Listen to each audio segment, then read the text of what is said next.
చేస్తున్నాం. ఇక్కడ మన ఆదోని కోర్టు ఐడియా ఉందా మీకు? ఎప్పుడైనా వచ్చారా కోర్టుని? రావాల్సిన పరిస్థితి వచ్చిందా ఎవరికన్నా? రాకూడదని కోరుకోవాలి. మీరు చట్టాలన్నీ కరెక్ట్గా ఫాలో అవుతే ఎవరు మీ పైన కేసులు ఏం పెట్టారు. కానీ ఒక్కసారి కోర్టు వరకు వచ్చినారు అంటే అది మీ చేతుల్లో ఉండదు. జీవితాలు నాశనం అయిపోతాయి, క్రిమినల్ కేసులు పడుతుంది. ఇవాళ యాక్చువల్గా సోషల్ జస్టిస్ డే, దాని గురించి మాట్లాడదాం. దానికన్నా ముందర నేను కొన్ని పాయింట్స్ చెప్పాలనుకుంటున్నాను. ఫస్ట్ మోస్ట్ ఇంపార్టెంట్ థింగ్ నేను చెప్పాలనుకుంటున్నాను ఏంటంటే, ఇక్కడ మనకి కర్ణాటక బార్డర్ చాలా పక్కనే ఉంటుంది. కర్ణాటక బార్డర్ పక్కన ఉండడం వల్ల అక్కడి నుంచి మద్యం ఇక్కడ తీసుకొని వస్తూ ఉంటారు. మీ అందరికీ తెలిసే ఉంటుందేమో, మనకి ప్రతి స్టేట్కి ట్యాక్సెస్ వేరే ఉంటాయి. కాబట్టి మన రాష్ట్రంలో మనకు దొరికే మందు కొంచెం కాస్ట్లీ ఉంటుంది, కర్ణాటక దగ్గర కొంచెం తక్కువగా ఉంటుంది అన్నమాట. సో ఏం చేస్తారు అంటే, కర్ణాటక సైడ్ వెళ్ళి చక్కెర ప్యాకెట్లు కొనుక్కొని వచ్చి, బుడ్డీలు అంటారన్నమాట ఇక్కడ లోకల్ లాంగ్వేజ్లో, బుడ్డీలు కొనుక్కొని వచ్చి ఆంధ్రప్రదేశ్లో అమ్ముతారు. ఈ విషయంలో ఇక్కడ మా కోర్టులో చాలా కేసెస్ పెండింగ్ ఉన్నాయన్నమాట. ఆ విషయం సుమారు ఒక 1200 కేసులు ఉన్నాయి. అంటే 1200 మంది చేసినారు. దీనికి పనిష్మెంట్ ఎంత తెలుసా? శిక్ష. మీరు అనుకోవచ్చు ఆ పక్క రాష్ట్రంలో అమ్మేది తెచ్చి ఇక్కడ అమ్మితే తప్పేంది అని అనుకోవచ్చు. కానీ దీనికి శిక్ష 8 ఏళ్ళు, 8 సంవత్సరాలు జైల్లో ఉండాల్సి వస్తుంది మీ పైన కేసు రుజువు అయిందండి. మనకి పరిస్థితులు ఎలా ఉంటాయో మనకు తెలియదు, మన చేతుల్లో ఉండవు. కాబట్టి మనం ఎక్కడన్నా అప్పు చేసి ఉంటాము. కొన్ని యాంటీ సోషల్ ఎలిమెంట్స్ అంటే కొంతమంది చెడు వాళ్ళు ఉంటారు. వాళ్ళు ఏం చేస్తారు అంటే, ఏముందా ఇది కర్ణాటక ప్యాకెట్ తెచ్చి ఇక్కడ అమ్మేసి తీసుకురా, నెక్స్ట్ బార్డర్ దాటి ఇక్కడ తీసుకొని వచ్చి మాకు ఇవ్వు, నీకు డబ్బులు ఇస్తాము 1000, 2000 అంటారు. కానీ దొరికితే మాత్రం 8 ఏళ్ళ జైలు శిక్ష. ఫస్ట్ మిమ్మల్ని పట్టుకొని పోలీస్ వాళ్ళు మా దగ్గర ప్రొడ్యూస్ చేస్తే 15 రోజులు కంపల్సరీ జైలుకు పంపించాల్సి వస్తుంది. కాబట్టి ఆ విషయంలో మీరు జాగ్రత్తగా ఉండాలా. డ్రగ్స్, గంజాయి అవన్నీ ఇక్కడ ఉన్నాయో లేవో నాకు ఐడియా లేదు, ఎందుకంటే ఇది నా ఏరియా కాదు. మేము 3 ఏళ్ళు వచ్చి ఇక్కడ వర్క్ చేసి మేము వెళ్తాం. కానీ కొన్ని పరిస్థితులు ఎలా ఉంటాయి అంటే, అది మన చేతుల్లో ఉండవు.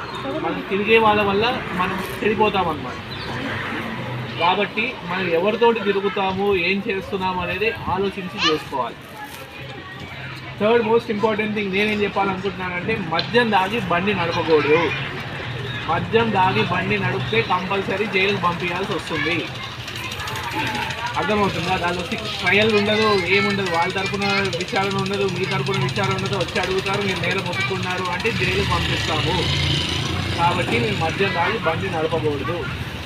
సిగ్నల్స్ పెట్టినారు ఇప్పుడు ఆదోనిలో, మీరు చూస్తున్నారని అనుకుంటున్నారు. 2-3 చోట్ల సిగ్నల్స్ ఉన్నాయి. సిగ్నల్స్ని ఫాలో అవ్వండి, అది మన మంచి కోసం.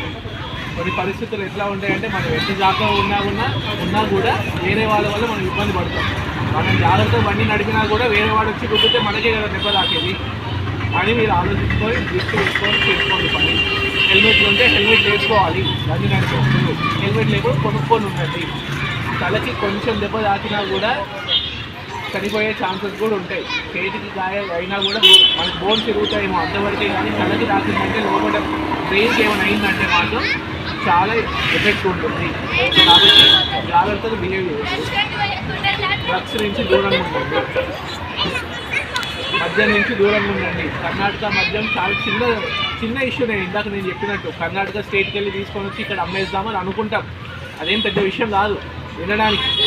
అక్కడ అమ్ముతున్నది ఇక్కడ తెచ్చి అమ్మడానికి ఏమి ఇబ్బంది అని అనుకుంటారు. కానీ దానికి 8 ఏళ్ళ జైలు శిక్ష రుజువు అయిందంటే అది ఎవరికి తెలియదు కాబట్టి మేము వచ్చి చెప్తున్నాం. ఇక్కడ నేను జడ్జిగా వర్క్ చేస్తే నా పరిధి ఎంతవరకు ఉంటుంది అంటే, జాగ్రత్తగా ఉండండి. బయట పరిస్థితులు బాగాలేవు.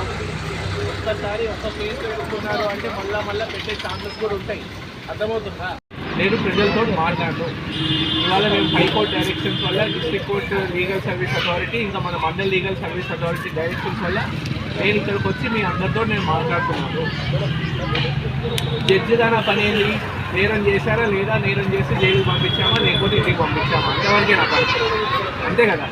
కానీ ఇక్కడికి వచ్చి నేను మీకు అవగాహన పెంచుతున్నాను. మీరు అట్లా చెయ్యొద్దు. మద్యం దాగి మీరు పేపర్ చదువుతారా? పేపర్ చదువుతారని అనుకుంటున్నాను నేను. చదివితే ప్రతిరోజు మద్యం తాగిన వాళ్ళని జైలుకి పంపిస్తూ ఉన్నాం మేము. ఆదోని సెక్షన్లో చదివితే మీకు కనిపిస్తూ ఉంటుంది. అది వాళ్ళు ఊరికే రాయరు, మీ అందరి అవగాహన కోసం రాస్తారు. సో మీరు జాగ్రత్తగా ఉండండి. దొరికితే మాత్రం కేసు పెడతారు. కేసు పెడితే కోర్టు చుట్టూ తిరగాల్సి వస్తూ ఉంటుంది. ఈ 3 అంశాలు నేను చెప్పాలనుకున్నాను. మోస్ట్ ఇంపార్టెంట్ థింగ్ మీరు ఫాలో అవ్వండి. ఇక్కడ కొంతమందే వచ్చినారు. మీరు మీ బాధ్యత ఏంటంటే ఇంకొక 10 మందికి చెప్పాలి. 10 మందికి చెప్పాలి. వాళ్ళకి ఏం అనిపించదు, మీరు చెప్పేంత వరకు అది తప్పని వాళ్ళకి తెలియదు. అర్థమవుతుందా? ఇక్కడ మీరు అందరూ వచ్చిన వాళ్ళకి మీ బాధ్యత అది. ఇవాళ మనం ఇక్కడ కలిసింది ఎందుకు అంటే social justice day. Social justice day అంటే ఏంటి అంటే బలహీనులు ఉన్న వాళ్ళకి, సొసైటీలో కొంచెం వీకర్ సెక్షన్లో ఒక సొసైటీ ఎస్సీ వాళ్ళందరికీ ఈక్వల్గా ఉండడానికి మనకి బెనిఫిట్స్ ఏమిస్తుంది government, that is social justice day. దీనికి మనకి ఎగ్జాంపుల్ ఏంటంటే మనకు రిజర్వేషన్స్ ఉంటాయి. ఎస్సీ ఎస్టీ వాళ్ళకి రిజర్వేషన్స్ ఉంటాయి, బీసీ వాళ్ళకి రిజర్వేషన్స్ ఉంటాయి. ఎందుకు రిజర్వేషన్ ఎందుకు ఇవ్వాలి గవర్నమెంట్? ఎందుకు అంటే సోషల్ జస్టిస్ కాబట్టి.